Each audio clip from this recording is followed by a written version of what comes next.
આગળ સમાચારમાં વાત કરીએ તો મહત્વપૂર્ણ સમાચાર પ્રાપ્ત થયા છે તો મહત્વપૂર્ણ સમાચાર સામે આવી રહ્યા છે કહી શકાય કે વડાપ્રધાન જમ્મુ કાશ્મીરના ઉધમપુરામાં રેલીને સંબોધિત કરશે તો સમાચાર સામે આવી રહ્યા છે જેમાં પ્રચાર શરૂ કરશે સાથે જ વડાપ્રધાન ઉધમપુરમાં જાહેર સભાને પણ સંબોધિત કરશે તો વડાપ્રધાન ઉધમપુરમાં જાહેર સભાને સંબોધિત કરશે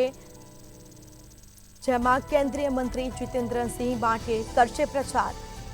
તો પીએમના પ્રવાસને લઈને કડક સુરક્ષા વ્યવસ્થાઓ કરવામાં આવી ડ્રોન ઉડાડવા પર પ્રતિબંધ મૂકવામાં આવ્યો છે તો રેલી માટે બહુસ્તરીય સુરક્ષા વ્યવસ્થાઓ કરવામાં આવી છે તો સમાચાર સામે આવી રહ્યા છે વડાપ્રધાન જમ્મુ અને કાશ્મીરના ઉધમપુરમાં કરશે પ્રચાર વડાપ્રધાન ઉધમપુરમાં કરશે જાહેર સભાને સંબોધિત તો કેન્દ્રીય મંત્રી જીતેન્દ્રસિંહ માટે પ્રચાર કરશે ચુસ્ત પોલીસ બંદોબસ્ત ગોઠવી દેવામાં આવ્યો છે પીએમના પ્રવાસને લઈને કડક સુરક્ષા વ્યવસ્થા કરવામાં આવી તો ડ્રોન ઉડાડવા પર પ્રતિબંધ મૂકવામાં આવ્યો છે